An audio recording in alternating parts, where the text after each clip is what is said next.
that I'm super excited to bring on here. So let me just confirm on my end here that all the tweets are sent out, everything's live, and we're all good to go. Welcome everyone. So before I introduce my guest, I think it might be worthwhile to mention some of the most recent achievements of this guest. This guest is an up and coming crypto YouTuber that everyone should be paying attention to. But very importantly, he's also the author of a best-selling book called Drone Warfare. Are civilian casualties really that big a deal? With a forward from Raytheon Technologies and Lockheed Martin. So, Furu Finance, welcome to the channel, man. How's it going? Yeah, great. Thanks for having me on. Thanks for plugging the book. Yeah. I haven't read it yet, but it looks like an interesting read from the title for sure. Yeah, very interesting. Obviously, given my tenure at Lockheed Martin and Boeing as a national securities engineer, Right. I think I could provide a lot of interesting insight regarding which lives matters and which don't as much, maybe. Right. Wow. Super interesting stuff here, folks. Okay, so That's right. Look, we're joking, of course. Joking. But yeah, no, man, how you doing? You want to kind of for the people who don't know you, do you want to give like a brief background of who you are, what you're about, what got you interested in finance, all that good stuff? Yeah. I guess we could do that. And thank you guys all for tuning in. I hope you guys liked and subscribe. Who I am, I come from New York. The capital of finance kind of thing. Grew up there and went to college, studying accounting, finance, all the good stuff. With a plan on taking the CPA and everything like that. And then the COVID hit, and I got interested in medicine. So I went back to school after. So I started taking bio in my last year, when I was about to graduate, and then I went back for chemistry and all the good stuff, all the prereqs, and was working in medical research on the side as well. And then the crypto bull market came around, and lost the passion for medicine and gained the passion for crypto. And then obviously when you're in crypto and you know what you're doing, you inevitably end up where we are.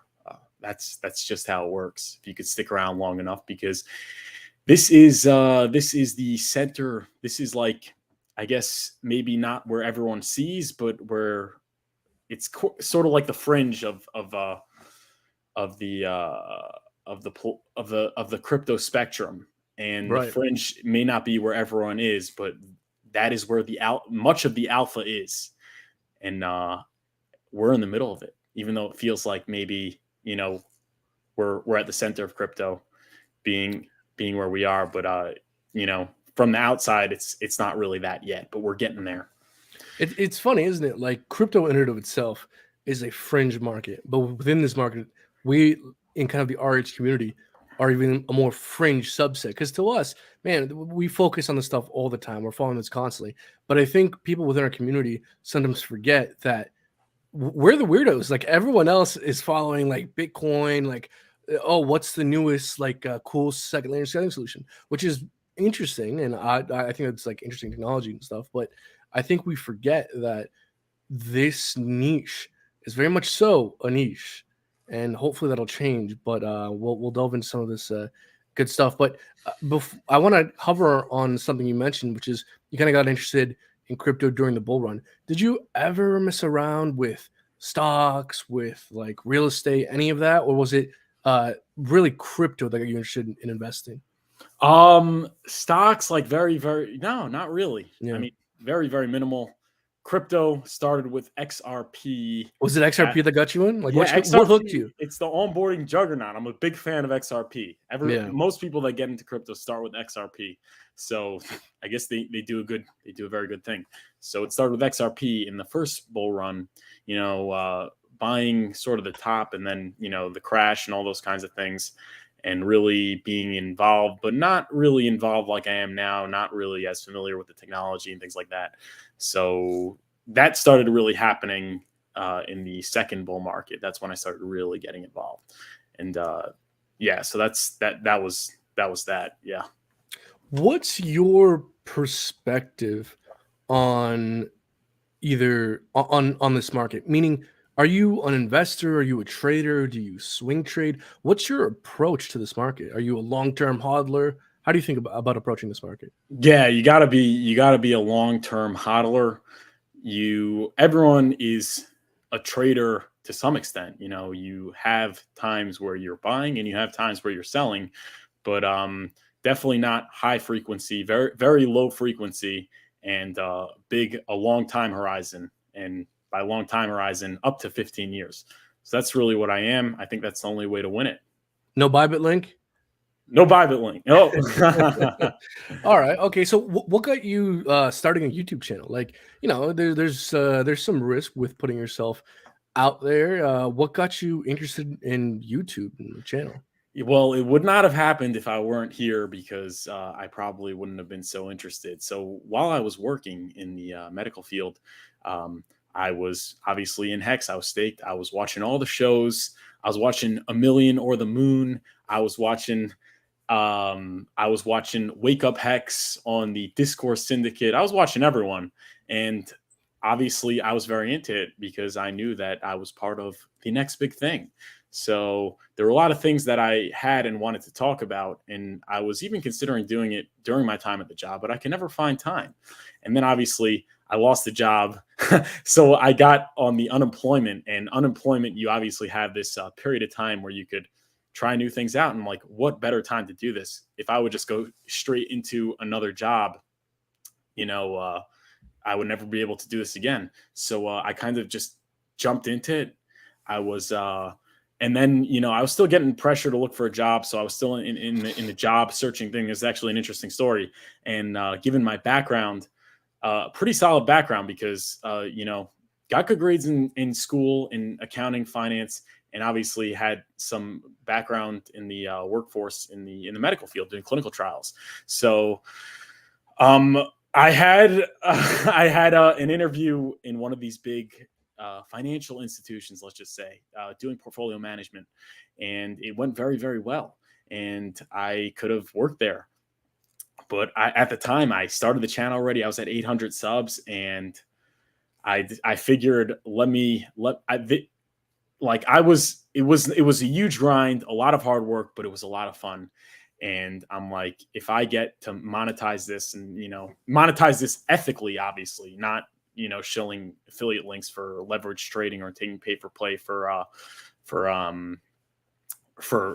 shilling crypto, but in the most ethical way possible, then I'll really never have to work again in my life. So that's what I'm doing. And if you want to do the best things in life, you have to say no to good opportunities. And that was a really good opportunity. Could have paid more. I could have been making more money now. But if you want greatness, if you want to really put a legacy in this world, you have to turn these kinds of things down. And that's what I did. And, hopefully it'll pay off. And it has been paying off. But, especially in terms of, the growth of the channel and things like that, but hopefully it could really pay off the way that me and yourself wanted to pay off. So, yeah, that's something I didn't mention. And that's something that I haven't talked about a lot. I talked about it on the Wake Up Hex show, but that's part of, if you want to really live your best life, and love what you do, you're going to have to turn down these opportunities that are good opportunities in the professional world, where you're working with high net worth individuals. You have a track, you start as an associate, and then you become whatever, a partner. You have like a lot of people that make a lot of money, and it's just it's a very safe track, but at the same time, you're limited. Man, that's so interesting to hear that. You're essentially like describing, a risk to reward ratio, right? Where the YouTube stuff, it's fun. You're building your own thing, and has the potential, to be something big that you create, that you own, something that you like doing, where you have no boss. But it's risky. I mean, man, you're telling me, you seem like a pretty educated guy, not just in one field, but in multiple. You're describing how you had the opportunity to go into a field where you could have earned a lot of money, but you chose to build your own thing. And I think that's super laudable, man. That's great to hear. I wish you the best of luck. I say this to everyone in the space. Have a long-term mindset because things are just starting off. We're gonna delve into Pulse Chain, we're gonna delve into that good stuff, but like it's so early, man. We're so early. We're before the latest Bitcoin halving. Pulse Chain mainnet isn't even out, so it's great to see people like you making YouTube channels now. People like this paying attention, watching now, because it will pay dividends down the road, man. So Yeah, absolutely. And yeah, it looks like a big risk what I'm doing, but from the outside, it looks like a big risk. My parents, obviously think yeah, I'm I'm sure the crazy. parents, yeah, Friends think I'm crazy. Everyone yeah, thinks I'm a degen, but to me, it's not a big risk because I know what I'm in and I know where it's going to go. So I think it's actually a small risk. And obviously, there's a lot of social stigma, especially now when people ask you what you do and you say you're a YouTuber or you're working in crypto kind of thing. yeah. But The crypto YouTubers even but worse. knowing what I know, we have the alpha. We know about the cyclical nature. We Yeah. know about the potential for the projects we're in. It's really not a big risk, and that's why I'm doing it. If I would have thought it was a Yeah. big risk, it was very iffy, I wouldn't have done it. But it's really not a big risk. This is really where it's at. So I want to delve into that a bit further. So what drew you said you kind of started off with XRP, and that's funny because so did I. One of my bro, when I first started, XRP was the rage. XRP was my number one holding. I think that's actually a very common story for a lot of people. How XRP kind of onboarded them into crypto. For me, it was kind of XRP slash VeChain. So it's interesting to hear that similarity. But so what kind of got you interested, leaning towards the Richard Hart ecosystem side of things? We've kind of hinted that you're into hacks. We're kind of dancing around Pulse Chain. What got you interested in this side of things? Yeah, so it started with XRP, but there were a lot of stops along the way. So XRP started with a friend of mine, got me into it, and then I was watching Alex. You saw Mm, Alex Cobb videos. The CNBC videos with Brad Garlinghouse. There was the community was very engaging, and like every time there was a World Economic Forum meeting and they were talking about something, it was really talking about XRP. So that was really the XRP stage, and then there were a lot of other coins that came to prominence in 2019, 2020, and I kind of I went to like Bitcoin, and obviously I went to uh, Celsius. I was in that for some time. There were some good AMAs from Alex Mashinsky. I thought it was the stuff. And I went into VeChain also, and that was partially because of A Million or the Moon, which was super cool because I was watching your channel before it was RH Ecosystem exclusive channel, and then I kind of, when I was getting into Celsius, I looked up Celsius, and the feed had Hex also because they're both like yield tokens. And mm. obviously there was a big stigma behind Hex. So I didn't go with it. And it was like under a cent at the time. So I paid a heavy price. Um, but, I did, put it on my watch list, and I saw it going up, and I also starting to get some Richard Hart content delivered to my feed and was really, really impressed. And then I think I started jumping in after I saw him on Kitco. I think that was very big. So I think Oh, that was okay. big. And then I was into it, and then I start seeing like A Million or the Moon, which I was subscribed to, pops up on my feed and is also into it, and I'm like, wow, that's super cool. So I guess great minds think alike. It's just the forces of the universe were bringing us together. You know, Yeah, yeah, absolutely. to the fusion that we have now, which is super cool. And I think our journey perhaps speaks to a lot of the evolution that we're now seeing with Hex, where I think, unfortunately, because of some of the baggage and the sentiment that was surrounding Richard Hart early on, a lot of people were kind of maybe shooed away. But as the success of this ecosystem proves itself, I think more and more people are starting to become comfortable in those, I think, narratives of Richard being a scam, this being a scam. I don't know about you, but I think it's starting to die off. Have you noticed that? Yeah, absolutely. And I think one of the big pivotal points were big influencers. They missed it and they don't want to miss it again. I showed you the clip. First of all, A Million or the Moon getting into hacks. That was big. And then you had no, and it's true because when influencers like you step forward, it makes a difference. It takes away the stigma of being a scam. It adds some legitimacy. Then obviously BitPoy BitBoy. He's not coming around too. Yeah, he's now Yeah. coming around privately, but Ivan on Tech is my favorite. Ivan on Tech Mm. is one of the most respected influencers on the space. He's respected from the tech side with the devs, and he's respected from the influencer side. And he is very, very bullish on Hex and Pulse Chain, and he's starting to sound like one of us. So that's huge, and that adds a lot of legitimacy, because a lot of the people that were slandering it, we're slandering it, and it was easy to do it because not a lot of people were into it and it was on the fringes. But it's hard to slander it when Ivan is into it, and Ivan's really bringing the heat to a lot of these people. Just asking, he asked CTO Larson about it on a stream. He asked Scott Melker and Invest Answers about it. He asked, he's been bringing it up, and he's been bringing it up regularly, and he's been asking a lot more people about it. So it's big. It's big, and I think the scam narrative is dying. It's very hard to call it a scam when Ivan's all in. So yeah, yeah, completely. It's hard to call it a scam while did a 10,000x and all the things that the large influencers shield all crashed and burned. Like, man, I don't know if you remember this, but I remember distinctly all these people shilling FTX, shilling Celsius. And I was actually into Celsius early days as well. But as soon as I found Hex, as soon as I found a better thing, I dropped the old thing and adopted the better thing once new evidence was presented. But it seems to me like there's some other people who have a harder time doing so. But regardless of that, it's good to see that we're finally starting to see some of them come around. I want to understand, though, your attitude towards Hex a bit more, in that, are you a staker? Because I know some people who own Hex like Hex but won't stake it.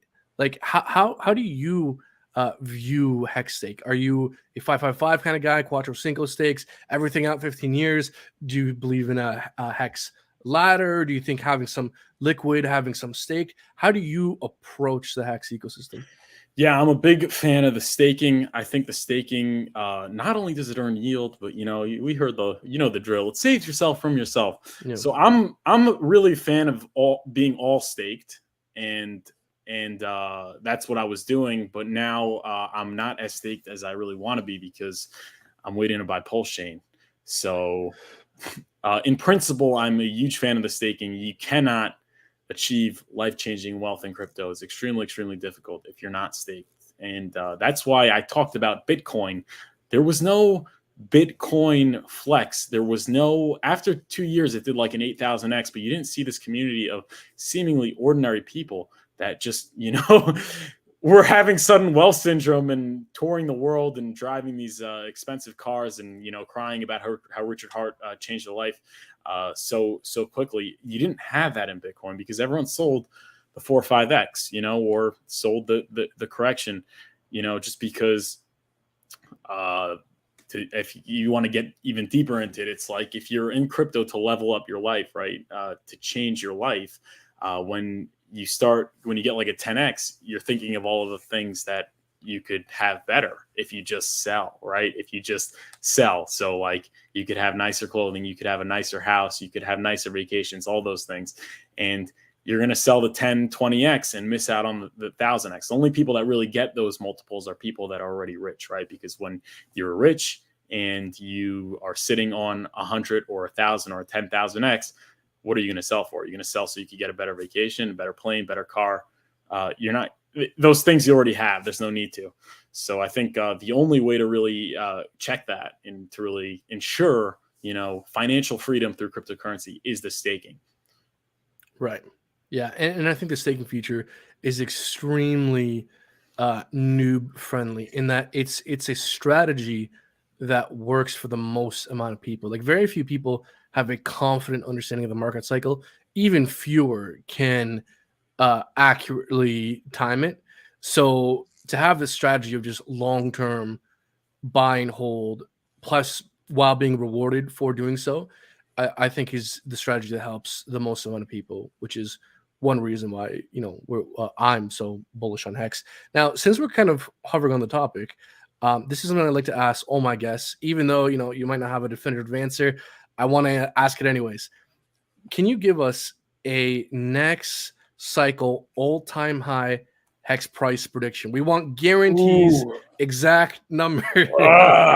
this is both chains, the combined price. I guess well, you can give us if you think we're gonna have different prices on different chains, you can give us that. If you think it's gonna be somewhat comparable, give us that. We want, but whatever you think is the column 2024, 25, 20, whatever the next cycle all-time high price.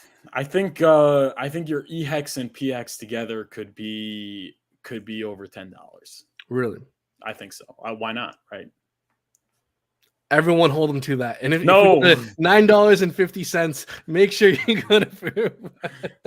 I'm kidding. No financial advice, of course. But I don't see why not. It's second cycle compared to Bitcoin's second cycle. It's got a lot of things that are a lot better than Bitcoin. So I don't see why it can't. And one other thing as well, just to throw in, another reason as to why we could do very well is that Hex was mostly ignored by everyone the first cycle. So yeah, technically we did have a cycle, but it was extremely niche. It was extremely gate kept. None of the large influencers, paid attention. It wasn't like a XRP or a Chainlink where just absolutely all the retail had heard about it. No. Hex this last cycle was a very, very, very niche thing. And it didn't really start getting kind of well known until much, much later on into the bull market. Like you said, when Richard started going on these other bigger shows, that's kind of when people started hearing about it. So sure, Hex had a cycle, but had a cycle where nobody had heard about it. So I think this next cycle, when Pulse Chain is going to be out, will be the cycle where people actually, for the first time, start hearing about Hex on a mass scale. Which is yeah, absolutely. And that's like something people say is that maybe Hex could only do 100x because Ethereum in its first cycle did thousands and then it went down considerably. But it's not, you can't just look at coins first and second cycle. You have to look at other metrics as well. And like Cardano in its second cycle was trading on every single exchange, right? It was in its first cycle at the end, whatever, it was every single centralized exchange. Same thing with Ethereum and all those others. Hex is in its first cycle did 10,000x only on a DEX. So when everyone has access to it, like the sky's the limit. And you look at SHIB did like a 17,000x, but during its first cycle, it got listed everywhere. So I would not be surprised if it like goes down considerably to maybe even under 100x in its second, because there was just so much money that was able to go into it already. And the people, and anybody that had interest in getting in could have gotten in. There was money was one step away. So Hex does not have that yet. So once that happens, which will happen, it can go crazy. Just mathematically, so little money needs to go in for it to be at insane price points. Just imagine when everyone could put their money in. So I'm very excited. Oh, exciting days. So we kind of touched on the fact that you like Hex. What about things like Pulse Chain, Pulse-X? Did you manage to sack at all, or? Yeah, I managed to sack for Pulse Chain late, so I need some more of that. And I sacked for Pulse-X as well. So yeah, I'm very bullish on those. What about other ecosystem coins? So number one, I want to ask you, what about like projects building in and around Pulse Chain, like Power City, Liquid Loans, the Internet Money Wallet, Fiat, Famous, there's a bunch of them. How do you view, what's your attitude towards those cryptocurrencies? Yeah, the attitude, it's not necessarily what do you call it? So critical or like so hostile towards them. I guess some of them I like more than others, personally, and some maybe I put a little bit of money into, like very few of them. But the overall point is, if you look at cryptocurrency, right? You look at the 2018 top of the bull market, right? You look at the coin market cap listing. How many of those came back, and how well did most of them do? And the answer is like maybe 6 or 7 came back and made new all-time highs. And even the ones that ran, they didn't do thousands of X's. Many of them did hundreds, and many of them did under hundreds. Now, there's a lot of reasons for that. Some of them, there's massive pre-allocations. There's people that are creating them, for the team to get rich, and they don't really care about massive price appreciation.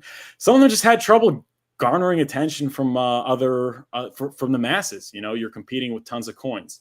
So as far as the coins building on Pulse Chain, it's the same thing. It's like they think they're going to be, the one in, thousands of coins that really do insane returns and that really make it over 2 cycles. I mean, their chances are very small. And I could put my money into a proven founder who's not in it to make money. I mean, even with these coins, a lot of these people that are creating the coins, they're in it to make money. I mean, and they have made a lot of money. So, I mean, it's not to say they're scammers. I'm sure some of them are scammers. I know a lot of them are anonymous, which is unacceptable. I think if you're trying to raise money for a project, a lot of them aren't, and a lot of them are really smart, and a lot of them are bringing real value to the Hex ecosystem. And I think one of them is KDP. She's involved in Power City, and a lot of my content comes from her Pulse Chain updates, which are excellent. But as far as me putting the money there, as opposed to putting it with somebody who's done well and has proven to be completely benevolent and want price appreciation, I think it's a big mistake. I think if you're a big money guy, you have a lot of money, you could throw some. I think a lot of people are, have this misconception. They see a lot of these Hex OGs are talking about these projects. That's because they've made it and they're worth millions of dollars, and they have T-shares coming out the wazoo. They could afford to throw a little bit here, a little bit there, a couple, maybe 10,000 here, 10,000 there, and talk about it a little bit. But I think if you could either put your money into Hex or Pulse Chain or Pulse X, where there's a Docs founder, proven track record. He presents great game theory, all those kinds of things in comparison with putting it in one of these projects building on Pulse Chain. I think your money being put in the projects building on Pulse Chain are going to underperform your Richard Hart projects, especially considering this is the first cycle for Pulse and Pulse X and the second cycle for Hex. So, and you're getting a copy on both chains. So that's really my take. It's just why even bother talk about them? Like, I don't even have to be critical of any project in particular. It's just inferior in my opinion. And I think that's really it. Right, like the risk.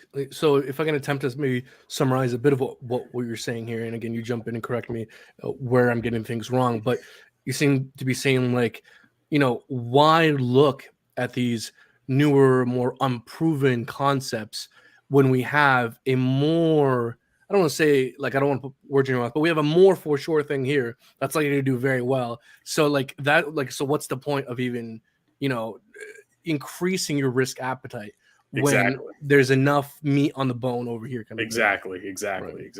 Yeah. Okay.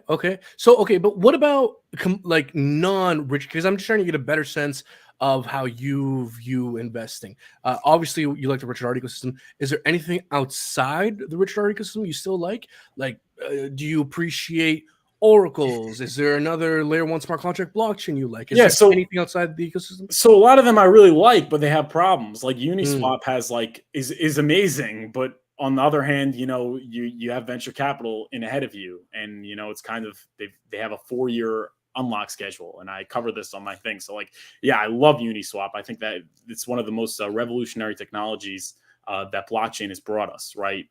As far as Uniswap, but as far as the coin doing well, it has problems. And there's Ethereum. Ethereum's excellent. There's diminishing returns. Chainlink, also incredible technology, but they've been dumping Chainlink. That's why it didn't come back for the new higher high. So to find great technology, great projects that also put the token holders first is very rare.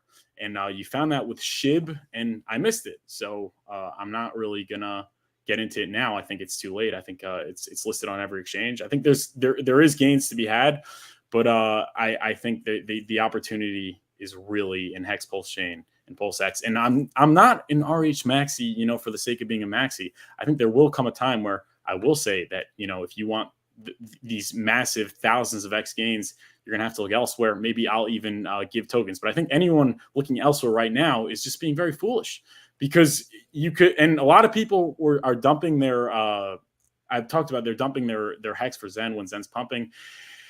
And all those things. And there are other projects that are coming out, and, they're fighting for your money, really. And I think, on the cusp of a Pulse Chain launch where you could get in on that and you can buy and stake hex and get a copy, I think it's a big mistake. I think just forget about each individual project. Just the idea of a crypto making it. This is a very high risk field. Most cryptos do not even do hundreds of X's, and most cryptos do not withstand 2 cycles. So there has to be something really, really special, and there has to be a lot of benevolency, behind the team and those kinds of things. And we have that. So why go elsewhere? I think it's a big mistake, especially for small money people. I think if you're a big money person, you could throw your money around wherever. I think it's part of the game. But I think we got to stick to the RH ecosystem for now. I think it's a no-brainer. I think I mostly agree with you. It's like, especially in a bear market, because people tend to want to seek newer things, quote unquote riskier things, in an attempt to try and find those higher rewards. But when we're in the midst of a bear market, when we're at the cusp of a brand new Richard Hart layer 1 smart contract blockchain launching, in this circumstance, it makes much more less sense to, this might be a prickly analogy, but go dumpster diving when you have this, opportunity that's looking pretty solid right in front of you here. So that makes a lot of sense here. Yeah, and it makes a lot of sense to create a project, because if you create a project and you shill it to the RH people, you're going to make a lot of money. So like from their perspective, a lot of them have become millionaires overnight by coming to this ecosystem, the happening ecosystem, and saying that they're creating on the Pulse chain. They're creating on Pulse chain, things like that. So yeah, it makes sense from their perspective. And if they bring something good, then all the power to them. But from someone's perspective, of someone who just figured out RH and really learned about it and realized how good his projects are, for them to go in, I think it's a mistake. I mean, that's really that. I mean, this is Pulse chain in its first cycle. So if you're going into some other project, you don't have to name them, but that money that you could be putting into Pulse chain is going elsewhere. It's going to have to perform as well, I mean, to be worth your while. And I don't think it will. So I think it's a mistake people are making. And I think the people making the projects aren't making a mistake. And I'm not saying anything. I'm saying from their perspective, they're making a lot of money. So I mean, all the power to them. But from someone like my perspective, it makes zero sense. I mean, it's the amount of opportunity cost. Yeah. And there's a lot of frustration also over the Pulse chain launch. I think that's a big reason why these projects were able to really benefit, was because, they were either intentionally or unintentionally really able to, people were sitting there on their liquid hex, which is going down because of Pulse chain delays. And everyone wants to do something. People can't just sit on their hands and wait. And, you have these new projects coming in. You get this feeling like I'm getting in on hex in the beginning, but that's usually not the case. I mean, just look at the numbers, right? Just look at every single project that launches. The ones that, you hear about, like Sandbox, that do like 1,000x or Phantom, those are really, really rare. But it seems like it's so frequent because those are the ones you hear of once it happened. But to find it, it's so rare. So if someone thinks that they are building on Pulse chain and they have the next Sandbox for whatever reason, and they can convince you, then all the power to them. But I haven't seen one yet, like not even close. That's a good point. That's a very good point. You got to ask yourself, if you're investing in, other projects, is what you're investing in likely to outperform Pulse chain? I don't know, but that's a very high bar you have to reach. So there's a lot of opportunity cost one needs to consider here. But if you're making a project, you're going to make a ton of money, unfortunately, because it's just, I mean, people can't sit on their hands and, they can take advantage of it. So, and that's another thing too. You got to think about people's incentives. What are the incentive structures involved in what's going on here? Yeah, most of them are in it to make money, and Richard Hart's in it, to be worshipped and adored. So for the glory. So I think that's where I'm going to park. That's where I'm going to put my bets on, really. That's really the way to put it. I can't blame you. I was going to ask you if you had to put, a gun to your head, if you had to name top 3, top 5 cryptos long term, but it seems like for you would be what? So now let me ask you then. If you had to, if you gun to your head, top 3, top 5 long-term cryptocurrencies, how would you rank them? First, second, third, fourth, fifth? It's Hex, it's Pulse, and Pulse X. Those are like the top. And I mean, I think there are a lot of ones that are there's pretty certain. There's a lot of certainty that they're going to stick around. I think like Ethereum is one of them. I think Monero is one of them. But the mad gains aren't there. And then, in order to find ones that you're talking about, like you get like massive gains over the next couple of years. I mean, those you got to really dig deep to find them. So I think, I think it's not worth my while to dig deep to find them because I already found 3. But I mean, Right. yeah, there are going to be ones out there that do 1000x's, at least in the next bull market, in my opinion. There are going to be them, but there are very, very few, and you're going to have to really dig deep and, in order to really find that alpha and have that certainty. So, yeah. I mean, so there are some good ones that I really like. I think outside, Hex, Pulse X, I think Monero is here to stay. I mean, that's amazing technology, and it's proven worthwhile. It's being used. Ethereum is being used. Chainlink, I'm not so fluent in the technology, but oracles are important. As for whether that's going to be I know there are other oracle, cryptos like API 3 and things like that. So I don't know which, you just don't know which one's going to make it. It's kind of like the .com bubble, and you don't know which ones are just going to rug you. So I think there are definitely, and DEXs are incredible technology also. So I think Uniswap is going to be around, but I think there's going to be no mad gains. I mean, maybe there will, who knows? But yeah, I mean, risk reward, it's the trifecta, right? Of course, it's what calls it. So I think that's where I stick. Yeah, for sure. Yeah, and I appreciate your point of view greatly, especially in this kind of market, man, where this market's largely driven by narrative, by emotion. Everyone's has this constant emotional need to try and find the new shiny gem. But when you have a great shiny gem sitting right in front of you, perhaps there's less of a need to really continue and to just try and find the newest thing when you have a great thing right in front of you. Yeah. But the problem is a lot of people are on dry powder waiting to buy Pulse Chain and Pulse X, and they see pumps happening. And something is to realize also is if you're buying a project because it's going up, then you're going to get wrecked. And the reason for that is because, like, think about Hex. Like, why'd you buy it? I bought it because of the T-share system. I bought it because of the OA track record. I bought it because of the community. Like, all these metrics matter, the T-share, all those kinds of things. Like, that's why I bought it. So when it goes down, I buy more. And when it goes up, I also buy more, and I sit on my hands, and I'm willing to endure the pain and the gains because I know so much about it. But then if some other one goes up, and you feel like you're missing out and you have to buy into it, like, why are you buying into it? You're buying into it because it went up. So that means when it consolidates, which it likely will, and you see something else going up for that same reason, you're going to swap out of that one and go for the next shiny object. And that's why that mindset really kills people. Because, if let's say you're selling your Hex and you're buying Zen right now, it's like, why are you doing that? You're doing it because the price went up. Like, you knew all the negative externalities of Zen, but you saw the price went up and you don't want to miss out. So when it dumps again and Hex pumps, you're going to do the same thing. So you're going to miss all the pumps and you're going to pretty much buy tops, and you'll never make it. You'll never make it. You really need a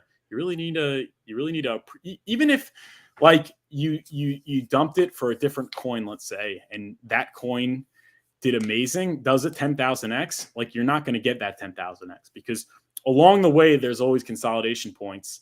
And while it's consolidating, there are other cryptos out there that are doing these 1,000x runs or doing these massive run-ups that everyone's talking about. And for the same reason that you dumped and went and chased the pump, you're going to do it again and again and again. So I think it takes, you got to be focused, you got to be mature, you got to really be willing to pass up opportunities in order to really make it. What's to kind of perhaps attempt to take the other side of this? What's your view on diversification? Do you think there's any pros? I mean, there's a lot of people that argue that, you got to be separated in between different narratives, different categories, your layer ones, your DeFi, your gaming. What's your take on diversification? How important is that to you? Well, I mean, why? I mean, you know the answer. I Diversification want to is hear your answer. protection against it. What was the Warren Buffett thing? It's to protect you against ignorance or something, whatever. It's like, yeah, I mean, my diversification for the sake of diversification is in index funds, which are the safest thing, which you could put in your Roth IRA and they'll go up like 8% a year and give you a good retirement. So like even if the cryptos I'm in fails, I have that. That's my diversification.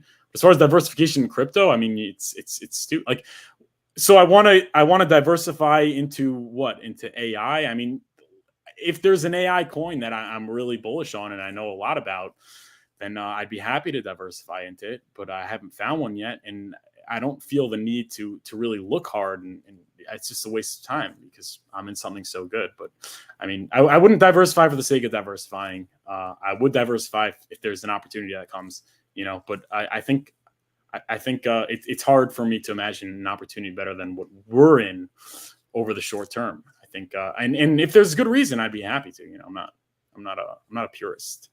Right. So more so if you can understand it and understand the opportunity, sure, great. But like you mentioned, diversification for the sake of diversification. Yeah, that's index funds, but that's that I have some of that, and maybe I shouldn't even, But there is always there are always these scenarios you can make up in your head why any crypto would fail, and to really, and also just it's not good for your mental health to have all your money in something that drops 97%.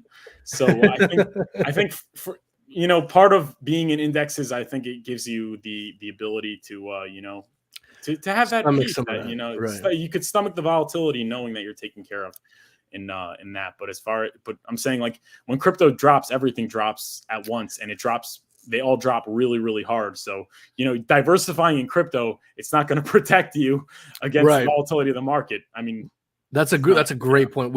Crypto specifically is extremely correlated. It's not like the stock market where, if finance is doing okay, technology, finance not doing good, technology might be doing okay. No, crypto is very, very correlated. Yeah, for sure. Now, I actually want to hover on that point for a bit. So you mentioned that you are diversified a bit into indexes for the sake of your psychology, for the sake of being into something that, there are pros to being into something more stable for sure. But I want to ask you, do you feel like you're going to be tempted to tap into that when Pulse Chain goes live? Because you're right, during, if we're entering a bear, stomaching a 97% correction ain't fun, which an index fund in that case, it looks really appealing. But in a scenario where, hey, the Bitcoin halvings, just around the corner, we're going to enter a bull market. Do you feel like you'd be at all tempted to perhaps ditch the stable thing for the quote unquote riskier thing short term? Well, the Roth, no, because like that's tax free and you get penalized if you take out. But regular, absolutely, yeah. And we'll see what happens. But definitely, definitely. Yeah. Now, I want to get to more Pulse Chain side of things, but because you brought this up, I want to hover on a bit because this is something that I want to reveal for the first time that I've actually been thinking about in terms of a take profit strategy. I have actually been thinking about dabbling in the stock market once it comes time to take profits, because like you said, there is some benefit to being in something stable, right? Like something like an index fund. You're not going to get that crazy growth, but if you can manage to acquire a little bit of wealth, a little bit of financial freedom, it might make sense to want to put a portion of that into something a bit more stable. And something I've been thinking about is different kind of in Canada. Well, I know it's common in the United States, but one thing that I've been looking at as well is specifically ETFs, exchange traded funds, which is typically a basket of different stocks. I've been looking at different high paying dividend stocks and dividend paying ETFs. And what I found is that with about $500,000, you could probably retire pretty comfortably with a little bit of risk in some of the higher paying ETFs that have covered call strategies, which comes with it a bit of risk. But what I'm trying to get at is I've seen some ETFs, some dividend paying ETFs that pay 10%, 11%, 13, 14%. And if you got $500,000, 13% of 14%, about $500,000 is about $68,000 a year. So after taxes, I don't know, everyone's tax situation is different, but you might be looking at like $50,000 a year. Now, $50,000 a year, you're not, living luxurious, you're not driving Rolls Royces, but $50,000 a year is the salary for a lot of people. So, come next bull market, folks, with $500,000. I don't know about you. What I'm trying to get at is, what's your opinion on this? How much have you looked into this? But from what I've seen is that with $500,000 in a higher paying dividend ETF with presumably higher risk with some cover call strategies, you could probably earn about $50,000 a year after taxes with about $500,000. Yeah, I think that's definitely something to look into. I think you definitely have the right mindset, and I think when it comes to profit taking, especially when you're sitting on millions and millions of dollars, you want to de-risk, and that might be a play. Real estate's a play, especially because there's tax advantages, and I think index funds are a play. But I think individually picking stocks, it's they've done studies, and it's you read a random walk down Wall Street. Passive investing outperforms active investing. I think 90% of the time when it comes to like funds and things like that. And the ones that outperform one year don't outperform it the other year. So over a long time frame, you want to be looking into passive investing with index funds or I guess ETFs. And I think you definitely have the right mindset. I mean, within the technicalities of which one, but yeah, you want to look for these lower. You want to de-risk, but you don't want to be in cash because you want passive income. So how much thought have you given to like a take profit strategy? Like, do you want to be mostly in cash, remain in crypto, dabble in ETFs for you? Is that how much consideration have you given to that? It's something I talk about. I talk about it on my Patreon. It's definitely something. It's definitely something I think about a lot. And I want to have most of my money in crypto, but I want, when I take profits, to have a significant amount of money, in less risky things, where I can have passive income and not have to work. So Yeah. I mean, continue doing what I'm doing, but like not have to, work a job or whatever. So I think it's important. And I like the way you're thinking already, because you want to, I think you want to get dividend paying stocks. You want to get real estate and things like that. Right, for sure. Okay, so I want to now finally talk about Pulse Chain, because we're starting. Man, we haven't even mentioned it, but we have finally version 4 is here. We're seeing a lot of kind of speculation as to when Pulse Chain might be out. How are you viewing this V4 situation? Is Pulse Chain coming out this week? Is it a couple months from now? How are you thinking about all these updates? I think well, we had the V4 dump, and it's easy to explain in hindsight, but my explanation is obviously that it was supposed to launch after V3. So V4 means 2 to 3 more months of testing, right? So that explains it. I think it's an amazing opportunity. I think we are in the accumulation zone. I think anybody trying to take profits now is picking up pennies in front of freight trains. You have to look at the bigger time frame, and we talked about this when you were on my show. This is not the time to take profits, and it's just these are the people that could be left behind. I think now's the time to be buying. Now's the time to be having liquid hex prepared to buy Pulse and PulseX if you didn't sacrifice. And that's really where we are. And given this extra Pulse chain testnet, it's just an extra opportunity. And people keep getting these opportunities, and they keep on doing the wrong things. And if you're doing the right thing, you're going to be very happy. So that's really what I think. So I think V4 is the last one. I mean, it seems like it, but it seemed like that for V3. And we're blessed with an opportunity to get in at considerably lower prices, right? We were getting in, we had to buy at 13 cents for a while. If you think at mainnet it's not going to go back up there and higher, I think you're making a big mistake. There's no reason to think it wouldn't. That's it. I think we are in the buy zone, right? We're in the buy zone. That's the overall take. We are in the buy zone. Yeah, I mean, anyone taking profits before the Bitcoin halving or before the launch of Pulse Chain, I mean, go see a doctor, because like that's insane. Yeah. And you'll always hear from people when they took profits at the right time, but you don't hear about them when they take it from at the wrong time. And just mathematically, factoring your ability to get emotional, you can't trust yourself right now. buy, sell, buy, sell. You're gonna screw up. Yeah. So, okay. So what about, could you share your, again, not financial advice, but perhaps some thoughts and intuitions as to what a optimal pulse chain strategy might look like? For example, I know you mentioned accumulating some hex.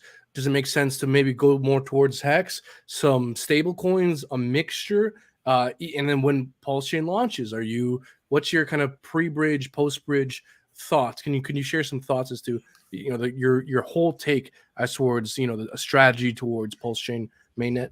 Yeah, it's a lot to unpack there. So with the stable coins, right? So stable coins, there is no risk to the downside, right? There is no risk to the downside, but there is obviously risk to the upside. So you have to see, you have your cash right now. You can either leave it in stable coins or you can leave it in liquid hex.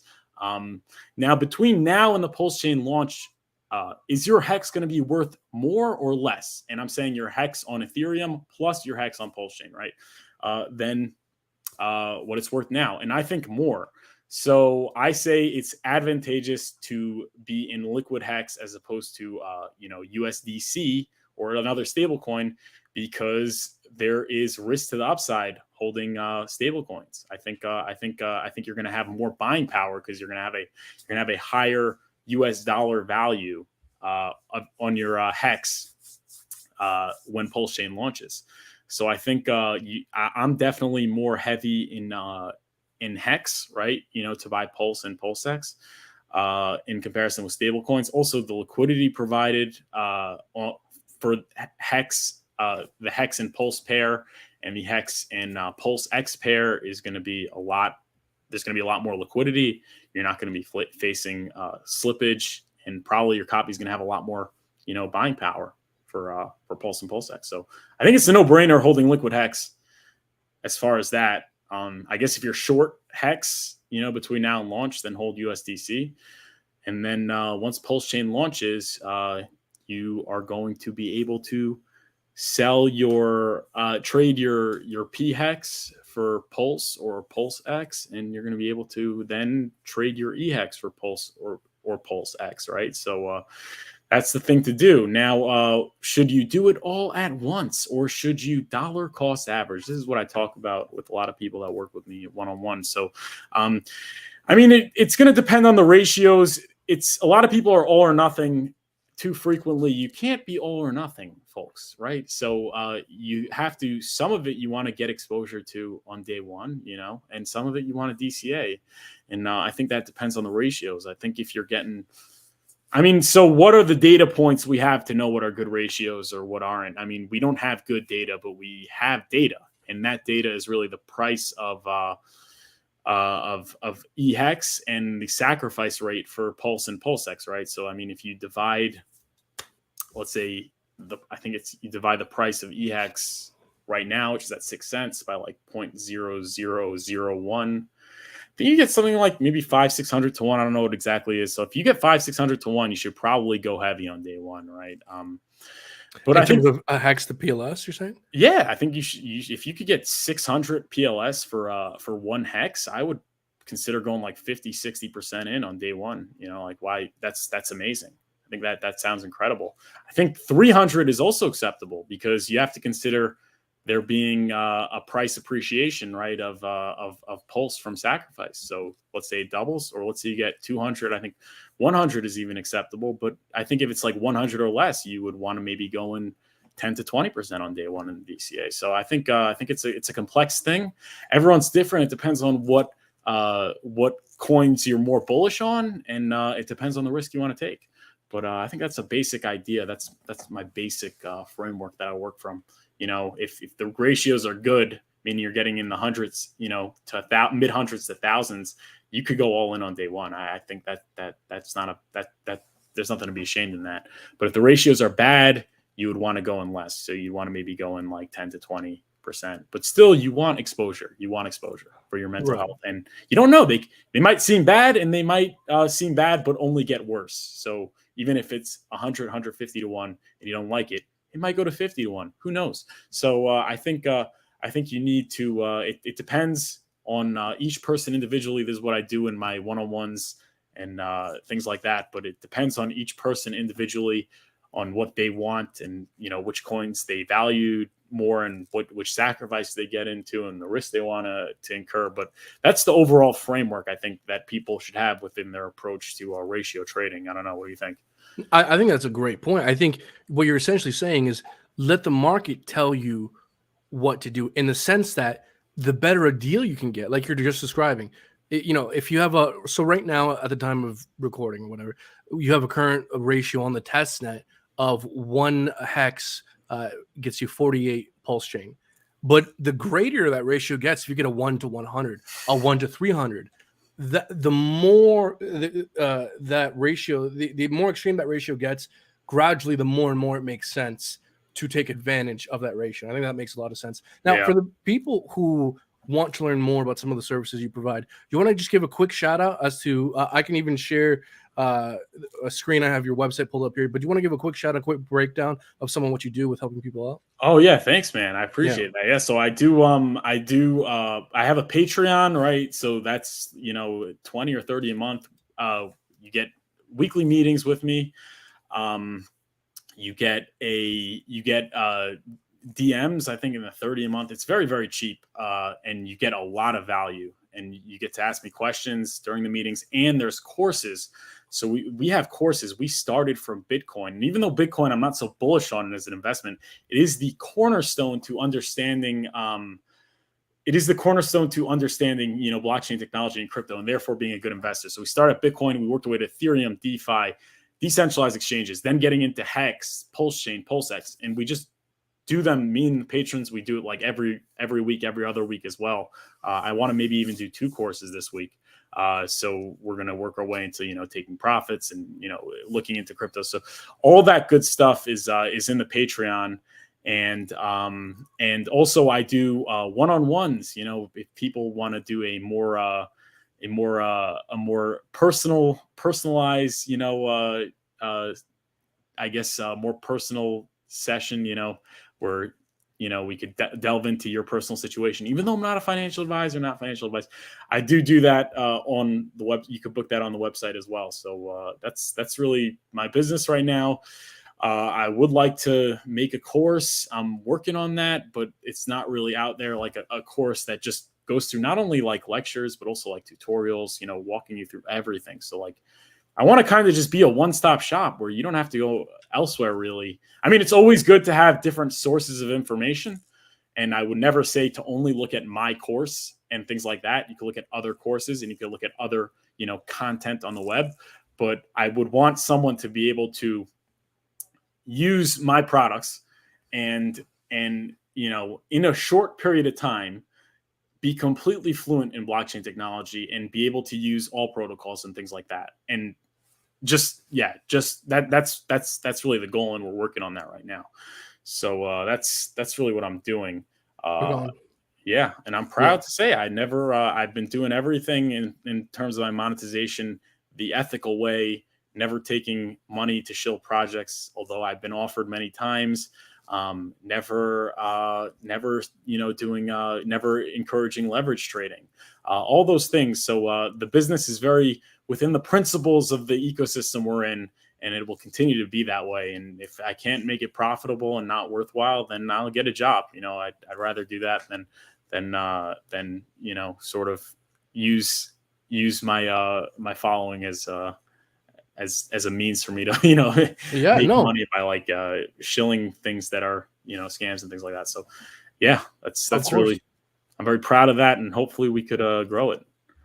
I hope so, man. It's really good shit, because look, personally for me, one of the ways that I've become very familiar with a wide variety of different areas is I buy courses personally all the time.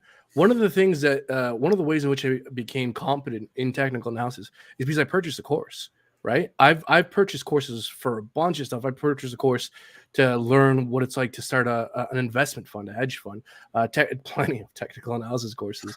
And so look, if you can afford it, great. It helps out not just yourself in that the stuff with a lot of courses, and I'm sure you might agree with me, a lot of the stuff can be found online, but it can be found online over the course of like a year of you Yeah. having to sift through stuff and sort out what makes sense and what doesn't. But to have the ability of go to one place and in a much shorter period of time get exactly what you're looking for, I think actually is a tremendous value. And so not only does it help out, content creators like yourself who are providing great value, but it also kind of serves as like a kickstart to your personal understanding as well, where you could take the next 6 months to try and figure something out, or you can do this and understand it in an afternoon kind of thing, right? So yeah, for a lot of people, if you can't afford it, I always recommend investing in your own education. And so, if you're interested in that kind of thing, you can go to furufinance.com. I got all your socials down in the description below. Thanks. And yeah, absolutely. So I would also say some people are saying, Brandon, stop ignoring the chat.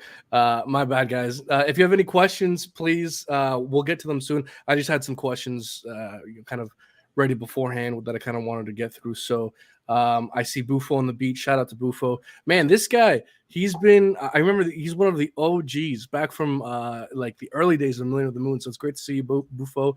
This guy actually is a music producer, makes some pretty dope beats. So shout out to Bufo. Yeah, we definitely need more activity on the like button.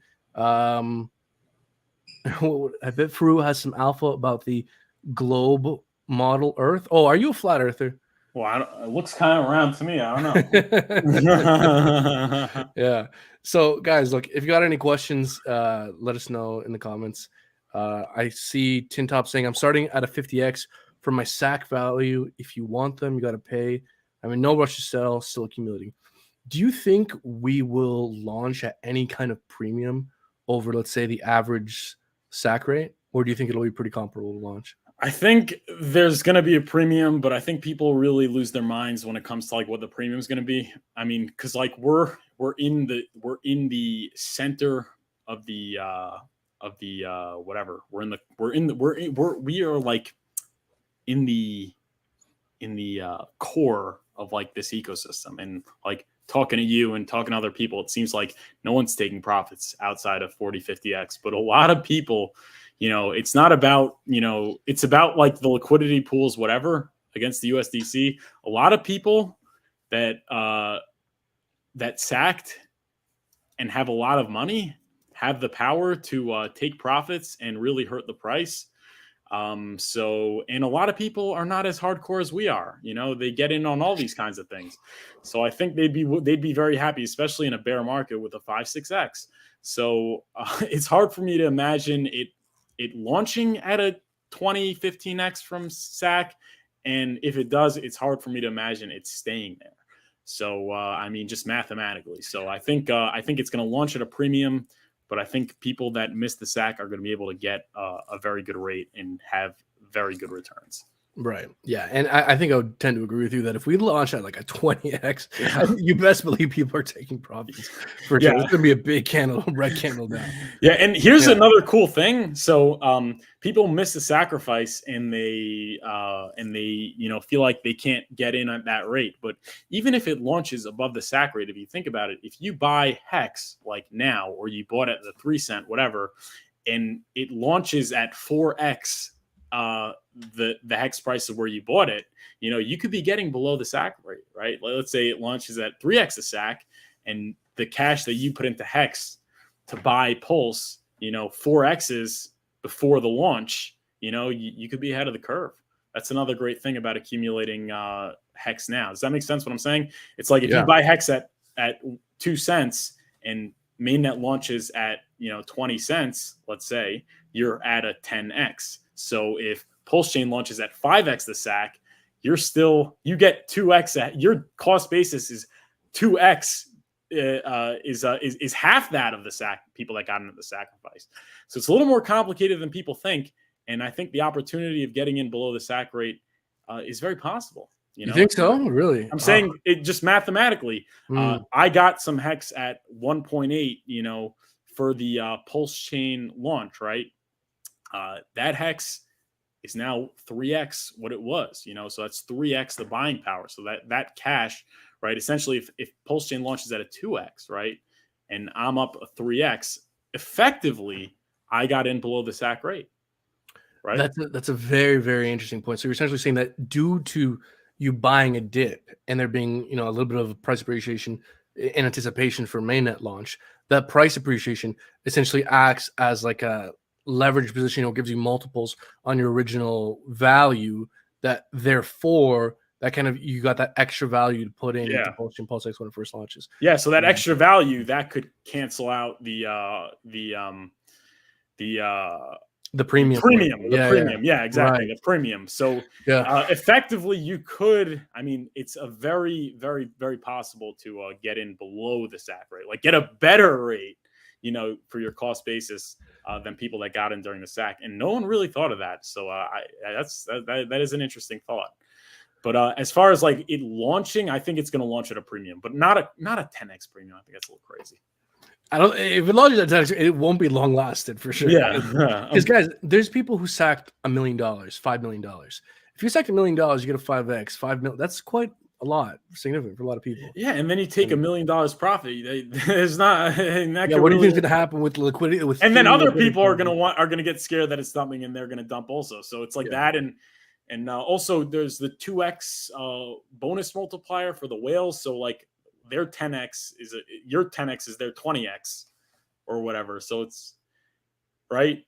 So yeah, I think we have to relax. I don't think we're launching at a 20x from SAC, but I think I think definitely a premium. Definitely think there's gonna be a premium. So if you had to put your obviously we don't know for sure, but if you had to put your money where your mouth is, would you say that there's a decent chance that within first quarter we get some kind of semi-significant dip? Or because this is essentially such an open question, right? Because we see with some cryptocurrencies, I believe like Polkadot, it dipped for like a couple days and then just ran up forever. Or do you think we'll have more significant dip, or is it really no way of knowing? Yeah, I'm going to DCA a lot. So, but is there going to be this? Yeah, there's probably going to be a dip, but the dip could still be higher than the SAC rate, right? So, you know, a lot of people wait for a dip. So it's like you wait for a dip. Let's say the price runs up 10x and then dips 50%. You know, you're better off of having bought at launch or whatever before 10x. So I think also you could have an allocation to DCAing and allocation for dip buying. But generally speaking, if you compare your dip buying cost basis to your DCA cost basis, the DCA usually outperforms. That's just the way it works. That's such a good point. I'm glad you keep coming back to that, because everyone has all these open questions about how we're going to launch strategy, all this stuff. But a DC strategy is, I think, the best, easiest strategy that mitigates all these different considerations, right? Because we ultimately don't know what kind of dip, what kind of premium, all this stuff. But a DCA strategy mitigates all of this. It's the best strategy that can be most easily applied, kind of thing. So I think it's a very good point that you keep coming back to that. Now, I do want to ask you, the current ratio we have for Pulse Chain to Pulse X, it's about 1 to 3. How do you feel about that ratio? Does that make kind of sense to you? Like, if we see a 1 to 10 ratio, would you consider swapping some Pulse X to Pulse Chain? Like, just how are we thinking about those ratios in general? Yeah, I'm not going to be ratio trading between Pulse and Pulse X, but definitely 1 to 3 sounds very reasonable. I think either way. I think 1 to 4 maybe is perfect, because there's 4 times more PLSX than PLS, or something like 3.7 or something like that. So I guess like maybe in a perfect world, that's a good rate. But yeah, if you're getting like 10 PLSX for 1 PLS, you might want to consider doing that. But I think the best thing to do is just to DCA. I have more Pulse X, but I'm not going to use that to buy PLS, even though I'm technically longer on PLS, unless it's like crazy. Maybe if it's like 2 to 1 or 1 to 1, I'll consider doing that. But if not, I'm just going to use Hex and Cash, to buy PLS. But the ratios that I'm looking more into is Hex to PLS, because that's the way to buy PLS right now, is with Hex. I think it's the best way to do it. And it does seem, according to testnet, that you get quite a bit of PLS for your Hex, for sure. Yeah. So that's definitely, but I mean, the testnet's not indicative of mainnet. I think very true. But we'll see. We will definitely see. Hopefully soon. Hopefully in a couple of days or maybe a couple of months, we'll see. But okay. So what do you think about this whole 10,000x idea? Do you think it's still possible to get 10,000x with Pulse Chain, with PulseX? It's possible mathematically. Mm. It's definitely, and it's happened before. I know it's going to be harder. And I say, obviously, when Hex started, it was very fringe. So, to double the amount of wallets, it took 4,000, new wallets, right? New participants. But to double Pulse, you're going to need another 30,000 or 38,000. And to double PulseX, you need over 120,000. And it's not as simple as doubling the wallets. It's like, okay, so how much money are those new wallets putting in? So it's very complex, but it's very possible. I don't like to say it will because I think people underrate how much more difficult it's going to be. And I would rather come in with lower expectations, but it's definitely a very possible scenario. And it is interesting to see how, as the market, people's expectations lag market performance. So when Hex was at 50 cents and 40 cents and 30 cents, when it was up in those double digits, everyone said for sure 10,000x, whatever. And then Hex drops and everyone's saying, everyone's like, yeah, we could get like a 100x, or maybe a 80x, it's a dex, we got to look at other dexes, and everybody starts to get, all level-headed and, reasonable. So I think that's interesting, and I think that's going to continue happening. So I think when Hex goes back to all-time highs, it's going to be 10,000x, not even a question. I am very proud that I put out a video that, when Hex was high, it was one of my first videos, but Hex was still like high single digits, and I said I didn't think it would do 10,000x just because that's going to take a lot more. But I think it's definitely possible, and I think it's not cool anymore to say, oh yeah, we're only getting a 200-300x. I think we'll see sentiment change very fast as price goes up. I think you're very right about that. And I think it's definitely possible. I would never put it behind Richard Hard to get a 10,000x. So. It just seems too good to be true. I've done the math on 10,000x. The same thing happened with Hex. Everyone was saying we'd be happy if it hits a penny, and that 10,000x. So I think it happened with Hex. It could happen with Pulse and PulseX. It'll be more difficult, but I think the adoption that we're going to see of this ecosystem in the coming bull market is going to be a lot more than people think. I think it's going to be a lot more mainstream and a lot more ubiquitous with cryptocurrency than people can even imagine. I think so. I think it's definitely a possibility, and I would never say never for this guy.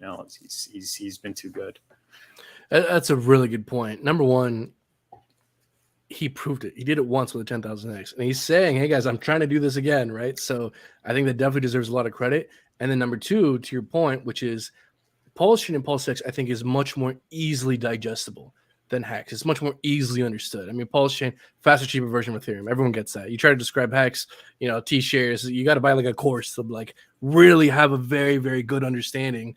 Shout out to FuruFinance.com if you want a very good understanding of what's actually going on. So the point is, it's easier to understand, I think, and therefore it'll be exposed to a much, much more wide audience.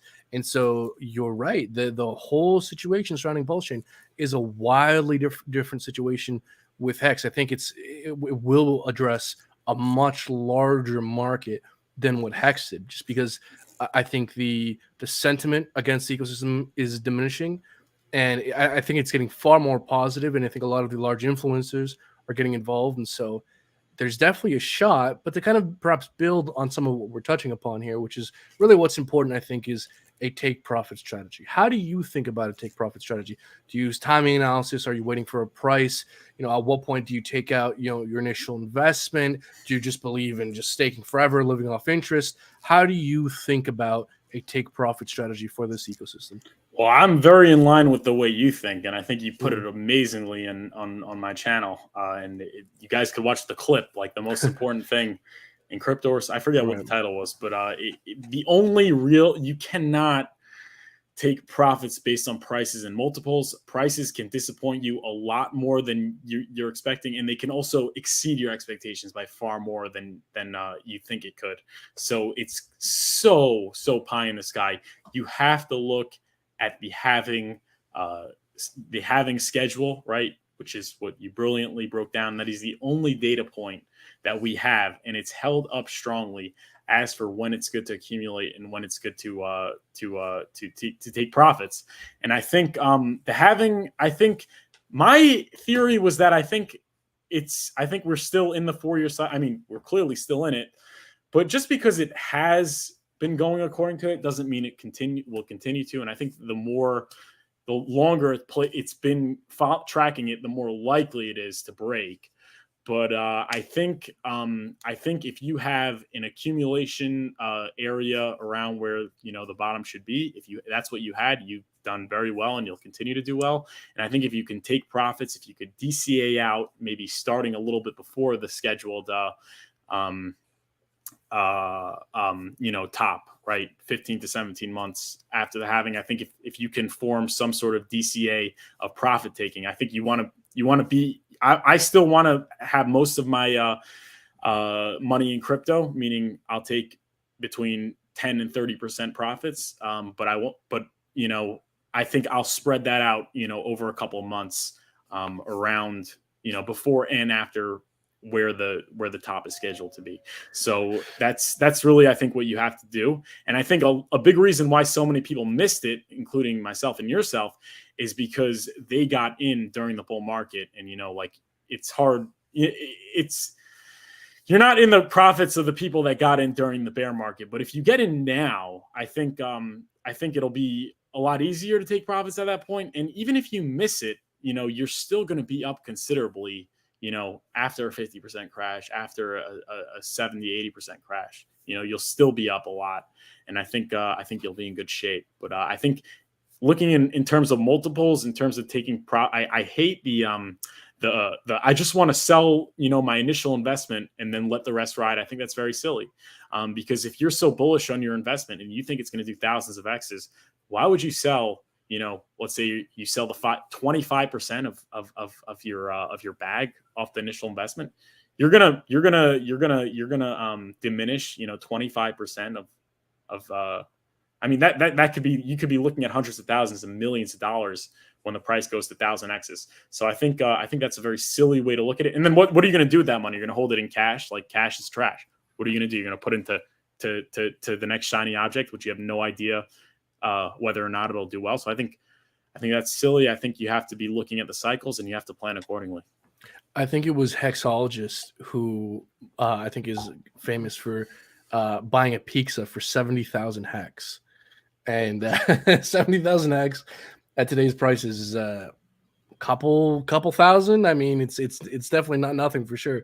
I mean, I can actually tell you in TDI what it is right now. If you'll give me a second. About $200,000. So he purchased a $200,000 piece of pizza, which kind of gives you a sense as to the danger with perhaps taking profits too early at an arbitrary target, which is why I really appreciate you keep coming back to a very, very sensible strategy, which is, for someone like me, I feel very inclined to try my very hardest to optimize the bottom and optimize the top, but very, very few people can do that, and even fewer will actually do it well. Yeah. But a strategy that works well for the most amount of people is simply DCing in at around or near a bottom, and then DCing out around or near a top. That's a strategy that'll be the most useful for the most amount of people, because even people like me who pay attention to these markets, I mistime things through my actions. So because I knew better, but I didn't act on it because I let my emotions get the better of me. But simply DCing out mitigates that, right? And so that's why I think that's a very very great way of putting it. Yeah. And so if you have anything to add on that, or no, I just want to add also, you have to also realize that when you're dealing with Hex, you're dealing with something that can get you like 30% APY when you lock it up. So even if you think you're going to get in, get out at the right time, you're probably not, or at least, most of your ins and outs are not going to be at the exact time. And your biggest gains are going to be your stakes. You're 4 years out, 8 years out, 12 years out, especially considering, you're fighting an uphill battle, because if you just let it sit staked, you get to earn 30%. So I think timing the market against that, you want to be taking profits, but it's especially with my Hex, it's going to be a very small percentage of my overall portfolio, because why would I try and get in, get out at the right time, even if I can? With something that's a high risk play, and with my just buying and holding thing, I'm also earning 30% on top of that. So I think that's really another thing. I think that's a very good point, and I think it's a good point that you're making that will be most helpful for the most amount of people. But I do want to allow the degen in me to push back for just a second, because for me, like it's funny. Like whenever I speak about these things, I have certain assumptions in my head, but like if you don't communicate that, people don't know. So for me, whenever I talk about attempting to like take profits and optimize taking profits, for me, I'm looking to actually sell the vast majority, like probably 90% of my position come, when this bull market ends. And the reason why I say 90 is because I have some hex stakes out like 15 years, whatever.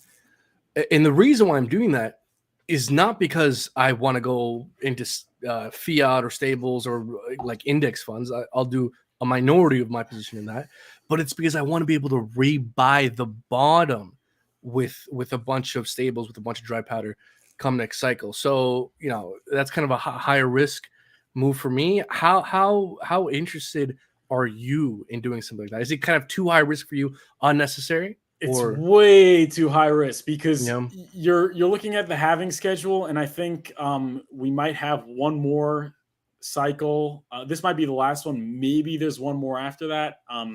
But I think if you're, I don't know if it's very good chance there isn't, because Ethereum is going to flip it this cycle, and that means that Bitcoin is going to have less of Bitcoin's price action is going to have less influence on the broader markets, and that's really what makes the 4-year cycle.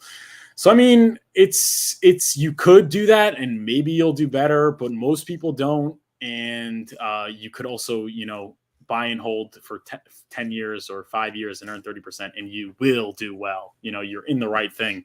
It's not like I think with your I think with other things, I think if you look at like a lot of the projects building on Pulse Chain, those are good things to look at, really trying to get out at the right optimal time. But I think with something like Hex, which is special, and it's going up and to the right, I think to play those games is pennies in front of freight trains.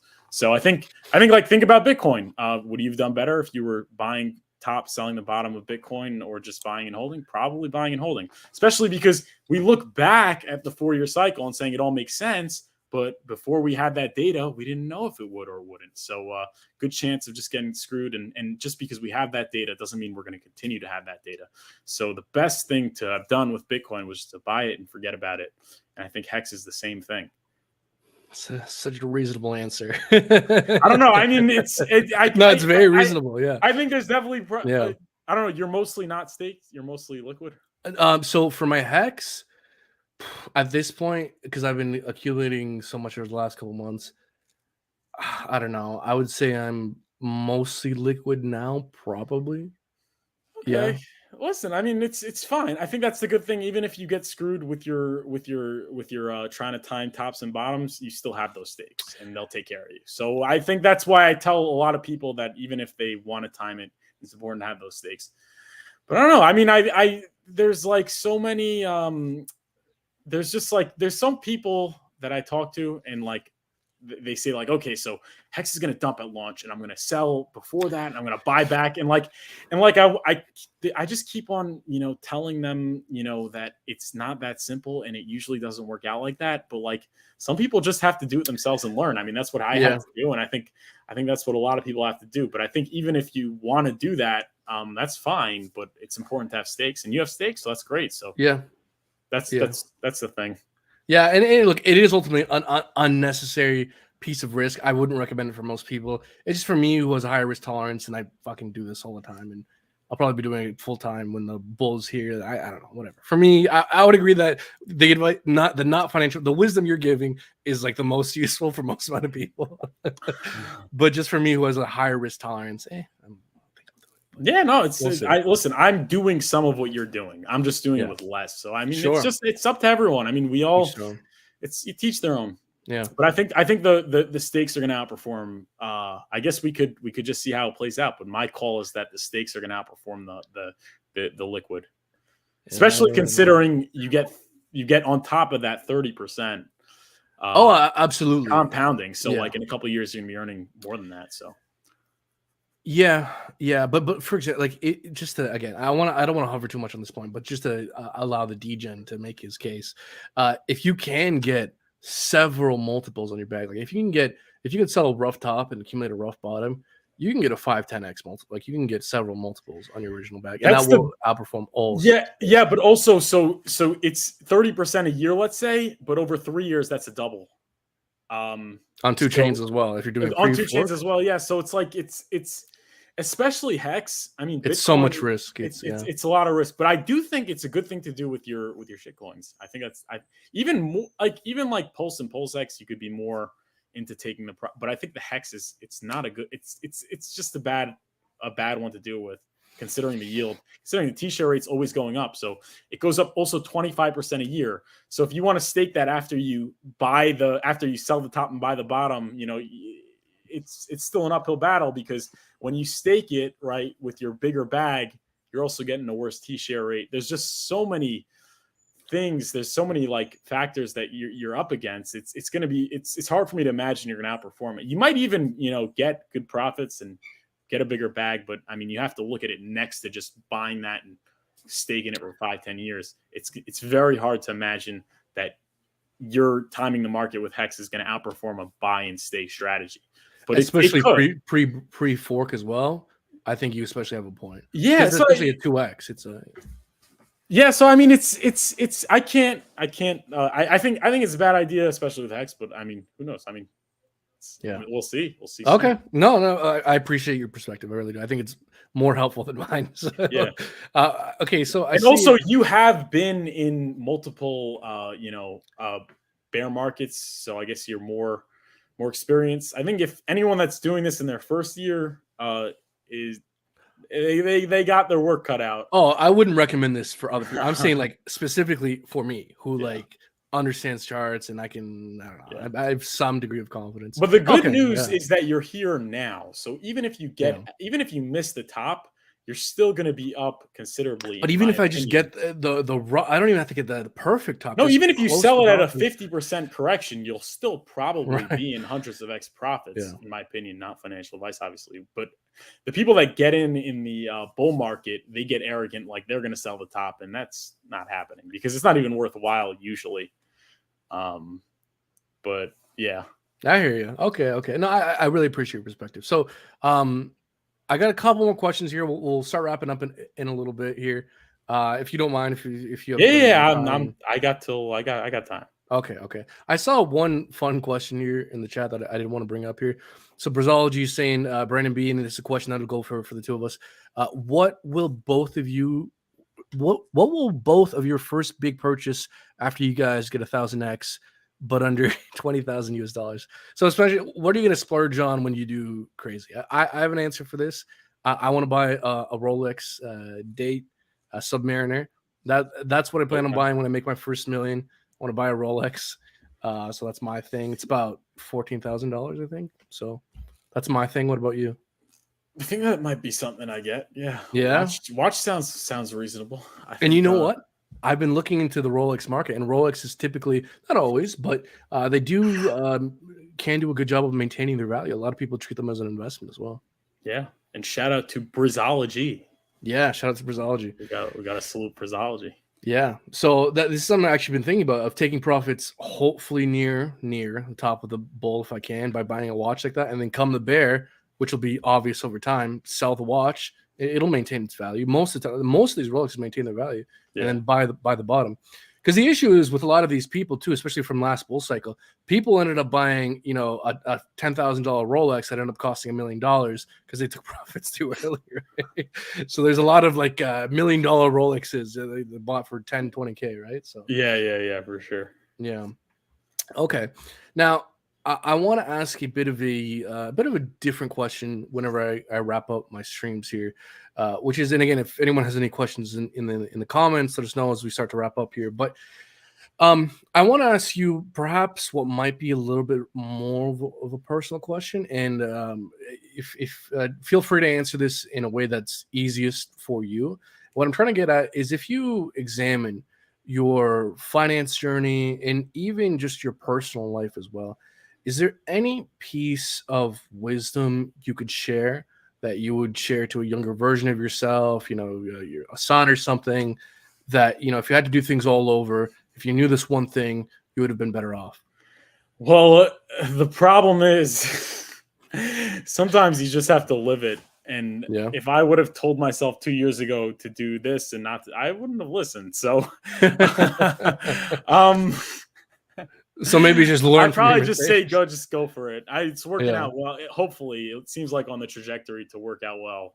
Being that I'm here where I am, so why would I change anything? Yeah. Yeah, hell yeah. Okay. Yeah. That's a good answer, I think. I think so as well. Is there anything we haven't touched upon yet that you kind of want to get off your chest that you think might be worth mentioning? I saw someone in the chat. Where is it? Talked about borrowing against instead of taking profits. Oh yeah, with someone perhaps like the liquid Let's loans. yeah, liquid loans. So I'm saying that could be implemented, but if you take instead of taking profits, you put all your money into to borrow against it, you could get liquidated, and then you don't have Pulse anymore, and you spent the money, right? So you're not going to be able to just buy back because the money has been spent. Because you took because you needed the money, to buy whatever. So I think people that are all in on borrowing against cryptocurrency, I think it's a very big mistake. I think liquid loans can be implemented, especially if you have, let's say, like 10 million. You want to put $1 million in, to. This is another thing I talk about in the Patreon. Let's say you want to put $1 million in to extract like 100,000, and you're willing, and if you get liquidated, you still have like 9 million in Pulse or whatever. It's something to implement, but to put yourself in a position where you're a correction away from losing all your exposure to the asset is very not so good, in my opinion. This is not, people think of it like that's what the rich do. They borrow against, it's like Warren Buffett borrows against his Berkshire Hathaway stock, which in its worst price performance drops 30%. Okay. Like, we're talking about an asset class that drops 96, 97% for the good ones, like the good ones do. Right. And so I think it's a very big it's something that can be implemented, but it's something people need to be very careful. It's very high risk, and if you are going to do it, I would, again, not financial advice, but only do it with a very small minority of your portfolio. I'm talking like 5-10%. Yeah, and Brazology says getting liquidated when holding a loan is like having a stop loss because you can buy back more cheaper with the loan money. Well, you're not going to have all the loan money. You're taking profits for a reason, right? That's the point. If you take the liquid loans, let's say you take a 100K loan, you put some of that into your car, some of that into your watch. It's like how much money do you have back? So it's not that simple. If you're just borrowing against it to buy back lower, I mean, then you're getting leveraged, right? I mean, then I think it's something that can be implemented, but it's not as simple as just take the loan. It's not a big deal. That's a very good point, because sure, you take the loan, but then what do you use? Yeah, the collateral. So unless you're just keeping all the collateral handy, then what's the point in taking the loan? Exactly. Yeah, unless you think you can buy back lower. But then take profits to buy back lower. I mean, right? It's like yeah. So so with those protocols like liquid loans and in the version that Power City is doing, there's perhaps very specific, unique cases in which whales can take advantage of that for temporary opportunities. But in terms of like a very common like strategy or avenue for a lot of people, I perhaps would caution that for sure. Yeah, and if you insist, definitely with a small minority of your portfolio. Like, I don't know about you, but I wouldn't do any more than 5-10%. Yeah. Especially if you're talking about something that you think is going to be the next Ethereum, let's say, or better. It's like, come on. Yeah. People are going to end up buying a lot of very expensive shirts, a lot of very expensive Rolexes and cars. Your $20,000 Prius, whatever, is going to end up being Ferrari or Lambo. Yeah. If you miss time things, Do you want to show your socials, man, your channel, all that good stuff? Let people know where we can find you. Yeah, Instagram at furu.finance. I've been getting a lot of Instagram impersonators doing like Furu's Finance or Furu Finances at furu.finance is my Insta. And if you go to furufinance.com, all the links are there. So, and shout out to Funding Jim. Funding Jim is in the chat. So much respect to Funding Jim. Oh yeah, shout out to that guy. He's great, super knowledgeable. Oh yeah. So yeah, man, look, unless anyone has any final questions here, we can start to wrap up. Funding Jim saying I'll stream after consensus about my personal strategy. That'll be very interesting. Oh, by the way, you know what might be a good kind of final question here? I'm gonna want to ask you a version of what Funding Jim asked me on a previous stream, where he asked me if you had to choose one, either Hex, Pulse Chain, or Pulse X, and choose an arbitrary point in which to buy and an arbitrary point in which to sell, just for the sake of a fun thought experiment. He asked me this, what would I choose? I said I would go with Pulse Chain and sell sometime, I don't know, March 2025 or something. So I want to ask you that same question. If you had, just for the sake of a fun thing, if you had to choose either Hex, Pulse Chain, or Pulse X, arbitrary point to buy, arbitrary point to sell, what would you do? Point like price point, time point. Yeah, like say, oh, I would buy Pulse Chain 1 week after launch and I would sell September 2025 kind of thing. Well, I'm gonna be buying Pulse Chain the day of and throughout, and some profit taking probably around so the top schedule is when is it? So the I guess the halving is February, March. So I guess April, May 2025. I guess I guess like that's around then. Well, I think the problem with this question is that you're very reasonable and that you've described how you're DCing in and DCing out. So this is kind of fighting against your reasonable approach, I suppose. But yeah. So I think I think that would be that. Yeah. So I think I butchered Funding Jim's question a bit, but he's bringing up a point saying that 700 days after halving tends to be the all-time high.